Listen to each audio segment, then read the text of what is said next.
Hello, hello.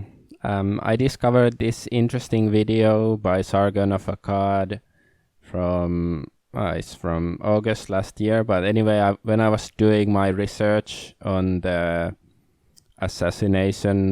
character assassination of Sargon of Akkad, that video, and then I discovered this, and I watched through it back then, like a few weeks ago, and thought it was interesting, and I wasn't sure if I'm gonna make a video of it, but now I feel like I should. So let's dig in.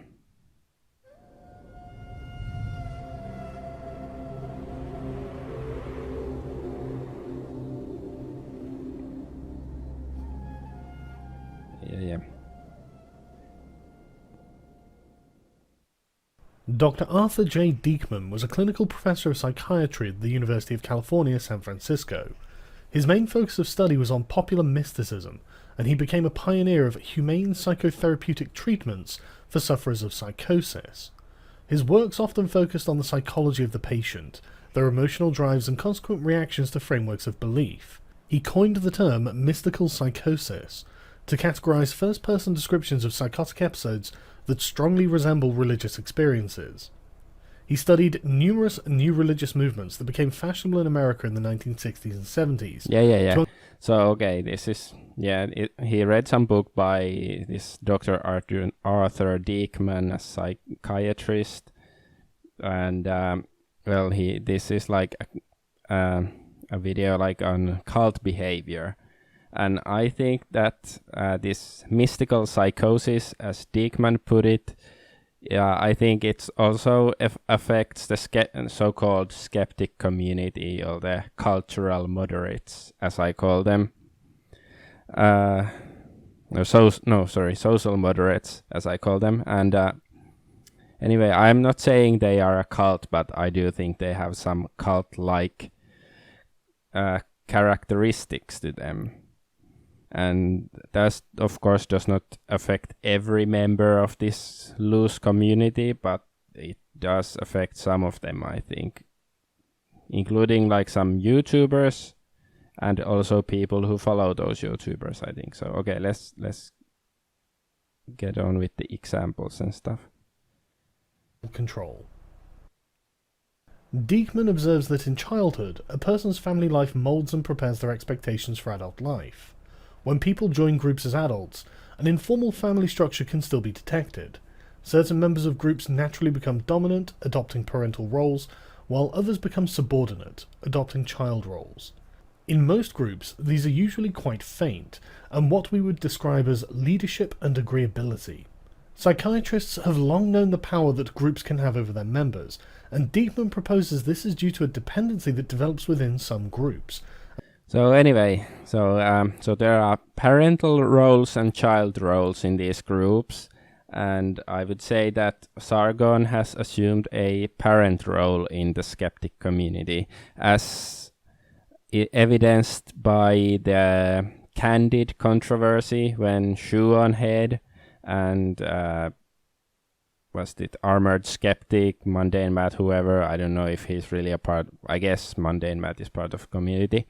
But anyway, Shoe on Head, especially, she took a sponsorship from Candid, this social media platform thingy, and then she lied about her, like she said she had only one-time deal with it, but actually it seemed like her contract lasted longer, and then she censored people from her YouTube account and Armored Skeptics account, like from talking about harmful opinions, the one who revealed or exposed this whole controversy, and also blocked people from talking about Candid on her YouTube channel. So anyways, and then in his discussion, quote unquote discussion about Candid, Sargon of Akkad, and harmful opinions, Sargon in that discussion, he said that maybe like shoe on head shouldn't be held on to the same standards as whatever newspaper, like a internet media outlet. It was like Kotaku or Polygon or whatever. Like it's sort of unrealistic to hold somebody to the same standards of, morality or whatever, professionalism and stuff. So I think it's basically like Sargon is being the parent figure in this skeptic community, whereas Shoe on Head is like the child, and he is protecting this child who has done something wrong. Like Shoe on Head definitely did something wrong, and Sargon is just protecting it. That's my point in a overly convoluted way. Okay, let's move on to the next bit. Fuck.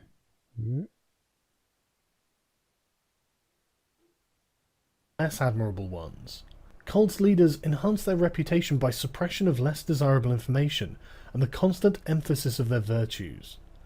The cult leader is selling a dependency fantasy that is willingly purchased by the group members in exchange for their own personal freedom of thought and action. In exchange for their autonomy, they are guaranteed the protection by the leader and, by extension, the group. The cult leader is afforded a special status due to the burden of responsibility put on them by their followers. This plays into the fantasy of infallibility that the group derives security from, and buttresses the leader's power over them, so that any defense of the leader, no matter how obviously contrary to reality, can be justified. Quote, "When a leader's actions conflict with the group's principles, standards, or values, followers may twist words and meanings to reduce cognitive dissonance and maintain the fantasy." Diekman describes the process as Orwellian doublespeak, used to justify the otherwise negative actions of the leader in order to preserve the more important myth of their absolute power and goodness. So the main point with this bit was that suppression of information, which is of course what Shoe on Head did, but like also relating to the leader role, like because Sargon of Akkad has been, defending Shoe on Head and all of these, candid shills, and then people like in YouTube comments and whatever are like, I remember they saying something like, yeah, maybe they didn't know about this or that, or they didn't, or like people defending Shoe on Head or Armored Skeptic because, well, they also are sort of leadership figures in this community. So anyway, people defending them and saying that maybe they didn't know what they were signing up for, and all of that stuff. And this is basically this, double think, like these are supposed to be these, rational skeptics and, leadership figures on YouTube, but then, you cannot expect them to be able to, read the conditions of the contract before they sign it or something.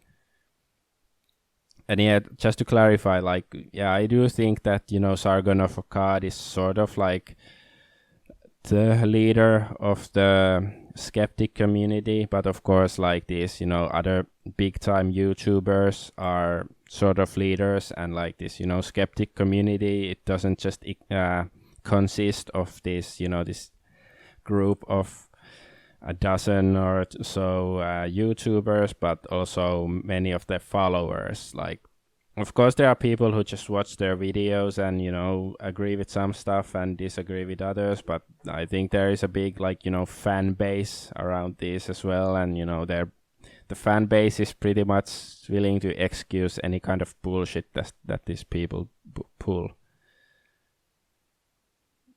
Quote, "A leader's role is more complex than it might appear. As powerful as he or she might seem, a leader is also the captive of the group, and may not fail the group's expectation or waver on the pedestal. If a leader does, the group may annihilate him. The leader, as much as the group members, wishes to believe that an omnipotent, perfect parent is possible, and when the person assumes the mantle, he or she participates in the fantasy as faithfully as does the follower. The power a leader has over the followers is not only based on fear. The leader uses the group members' idealism. Okay. I should go to that back to that later. Okay. So this so the point is that the leader is the captive of the group as well. You know, that it's not really about the leader. He is just like the manifestation of the will of the group. And yeah, I would say that applies to Sargon of Akkad as well, since he well, yeah, I think like, you know, the internet aristocrat said it some years ago, or as he is now known, Mr. Metacur, but he said something very similar to this as the, you know, the quote on the screen, that like these assholes, you know, these self-righteous assholes become so, you know, full of themselves because they have these throngs of fanboys, like, you know, hanging on to their every word and, you know, excusing any bullshit they make. And so, yeah, I definitely think it applies to Sargon of Akkad as well. And so it's not to me, because yeah, I don't think that, you know, he meant to build this sort of cult-like mentality on the internet to make money and to, you know, get fanboys and stuff. I do think he was sort of genuine at first, but it sort of got out of hand. Does the follower. The power a leader has over the followers is not only based on fear. The leader uses the group members' idealism, usually made as an appeal to the greater good. Often this is couched in hypothetical, abstract or metaphysical terms, such as structures, systems or demographics, and plays directly on an emotional desire to do good over evil. Quote, "This appeal to the perception of larger reality, to unsatisfied idealism, and the wish for meaning, can be very powerful and can be put to good or bad use. The leader empowers the group by giving them a source of confidence and righteousness that enables them to delegitimize dissenting points of view." So this group motivates the members of the group with this, you know, notion of the greater good and their idealism and stuff. It basically uses it against them. And when it comes to the so-called skeptic community, the social moderates, it's of course the culture war that Sargon has been harping on about in recent times. And I don't know, it's sort of like like Bush's war on terror. Like, has he really defined what exactly is the culture war? Because it sounds to me it's like just this abstract concept that sounds really good, and like, you know, oh, you're fighting in the culture war, it sounds like you're doing something important, you're doing it for the greater good. But what is it? Like, you know, Bush's war on terror was like, you know, it wasn't war on terrorism, it was war on terror, like, you know, everybody has said a million times already, but it's this abstract idea, and you can basically decide what is terror and what is not, and Sargon can decide what is like a meaningful action in the culture war and what is not, like apparently harmful opinions pointing out the hypocrisy and the corruption and nepotism in the skeptic community. That is not fighting in the culture war, but like, I don't know, laughing at Steve Shibes or the Young Turks on YouTube, that is apparently part of the culture war. And, you know, it's this very vague notion that just sounds good, but ultimately I'd like a more, you know, precise definition of what it means. And okay, let's go see the next bit, or listen to the next bit. People outside the group obviously do not share this belief, which should raise doubts about the like the belief in their ideology or whatever. Wisdom of the decision, and so must necessarily be devalued wherever possible.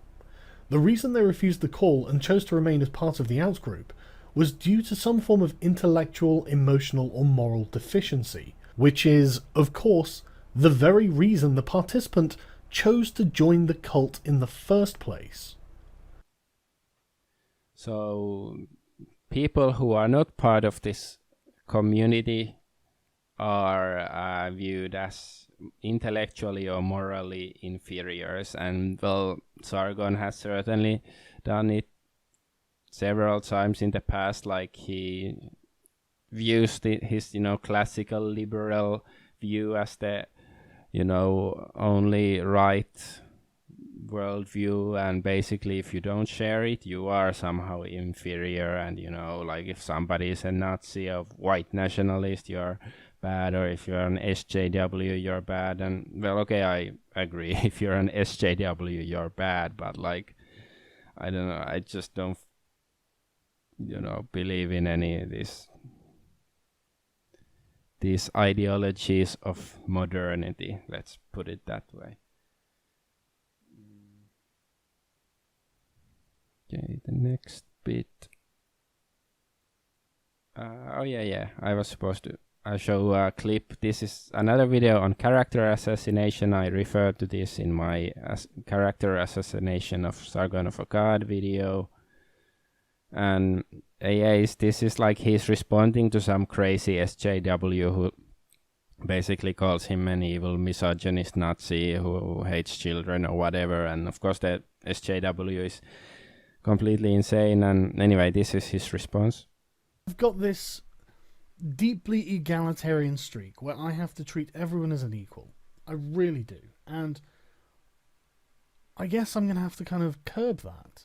I'm going to have to look at you people as inferiors, because apparently you are. You are so deeply mired in your identity politics and your feminist religion that you cannot accept when someone has made a point, and therefore you have to go to any lengths to. There is nothing you won't say. Yeah. So my point is not to say that he thinks he is, superior, like everybody else is inferior. He's talking about SJWs, and well, I guess I would agree that they tend to be inferior, whether they are just intellectually inferior or something, or because they've been brainwashed to be. But yeah, I would agree, but still, I don't know, it's still, I guess the difference, like, between like when you have this group of people, this tightly knit group who share these values, and look at that other group and say like, oh, they are so dumb and crazy and inferior. I think that's a bit, should I say, problematic. But yeah, I'm just one guy judging these wankers, like, yeah, both sides of this culture war. And yeah, there's another interesting bit in this video. I guess I can play it right now before I forget all about it, because yeah, this bit. That's why you get so many downvotes in your videos. If you had proof of me, I don't know, doing like paying Arini or Arini paying me or something for coverage, for positive coverage, and yeah, you'd have something, and you'd get loads of upvotes from my subscribers, and they'd be like, Sargon, you need to answer for this. Why didn't you tell us that you'd taken money or something like that? But you don't have anything like that, because nothing like that exists. So here he is saying like, yeah, he's getting falsely accused for something, and he said like, if I had taken money from some Orini guy, I don't know who or what that is, but if I had taken money and I didn't tell others, then yeah, he agrees that he should be judged by his viewers. But this is from August 2015, but now that his precious friends in the social moderate community have done pretty much the same thing that he condemned here. He is just, well, he's not even quiet. He is defending those friends who did just the thing that he found deplorable like a couple of years ago. So I find that interesting. Okay, let's move on.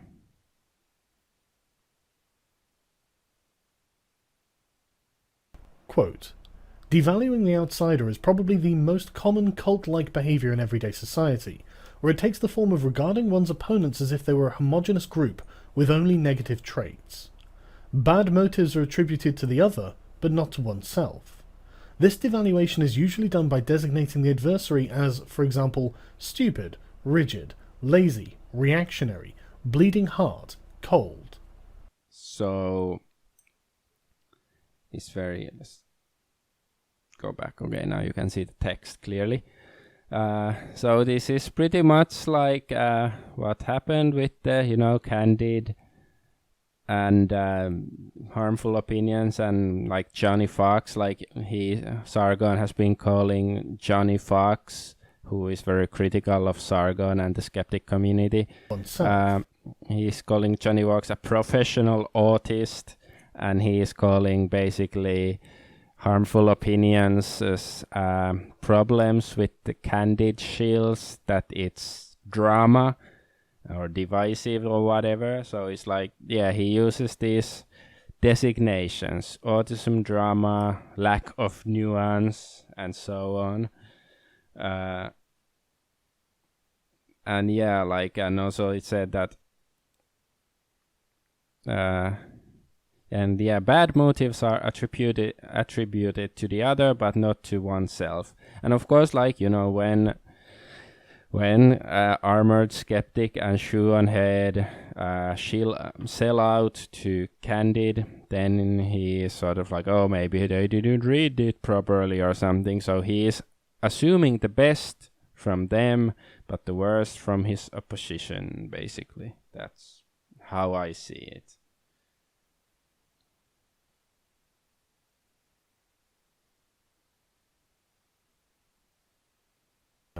To increase moral security. If the group member represents all that is good, and the outsider represents all that is bad, it is natural to feel morally superior. It allows the group member to separate the world into a false dichotomy, in which they have chosen the sacred path, and the path the outsider has chosen is profane. Cults project decadence onto the outgroup to preserve the righteousness of the in-group. This is like this false dichotomy of, the skeptics versus this social justice warriors. And yes, of course, social justice warriors are deplorable and disgusting, but he is, of course, oblivious to the fact, Sargon is oblivious to the fact that, willingly oblivious, I would say, that, his precious community is becoming more and more like the social justice warrior echo chamber with, well, like all of the stuff that I pointed out before. And let's go here. Prior to the violent act. Okay, yeah. Dissent is a corrective component of discourse. It anchors a person in reality and is necessary for a healthy and accurate worldview. However, dissent is rarely emotionally gratifying.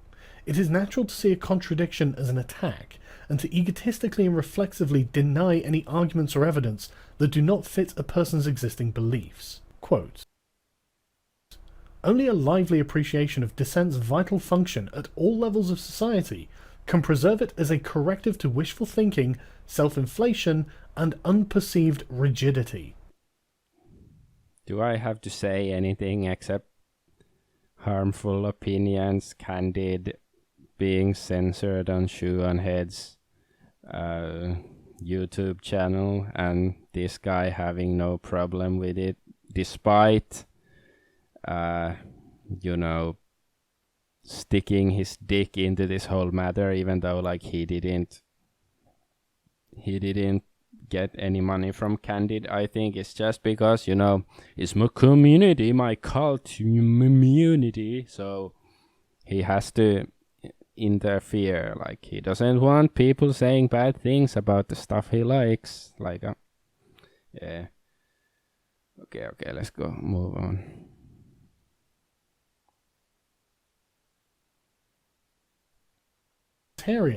As one might imagine. Quote, reality may be distorted by simply screening out dissenting views, without the outright censorship seen in totalitarian countries. Reality may be distorted by giving great prominence and validity to the established view, while devaluing dissenters and making them marginal. Once again, people who criticize Sargon and his friends, they are engaging in drama, they're being autistic, they don't understand nuance, all this crap, and it's the same shit, but yeah, that's what they do. Okay, it's almost over. Due to the authoritarian nature of cults, suppression of dissent is often confused with loyalty to the group. This creates a predisposition towards secrecy, covering up any immoral or unethical actions by the leader or other group members, and increasing the power and control of the group over its members by omission of information. Combined with the conformity demanded by the group, the devaluation of outsiders, and the cultivation of feelings of specialness, group members welcome this echo chamber mentality, and even encourage it to protect and further their higher purpose. Do I have to say anything? This is... I don't know, like, the first time I saw this video, I thought like, it sort of resembles what the Skeptic Community is doing. But now that I listened to it again, it's like, I don't know. Yeah, so this was about its loyalty to group means that you cover up the misdeeds of members of your group, like shoe on head. And yeah, so anyway, there are probably some other, other interesting tidbits in this video, and I recommend watching through it. I guess I should like this video, although I don't like, out of principle, I wouldn't want to like Sargon of Akkad's videos, because I think he is very, I don't know, self-righteous prick or whatever, but I don't know. I like this video. Maybe it's because he's mostly just reading what somebody else wrote. But yeah, so I do think that this quote-unquote skeptic community has several cult-like mentality, behaviors, whatever. Yeah, I don't think it's an actual cult, and being a cult on the internet is much more difficult anyways than being a cult in real life with a compound and whatever. But yeah, so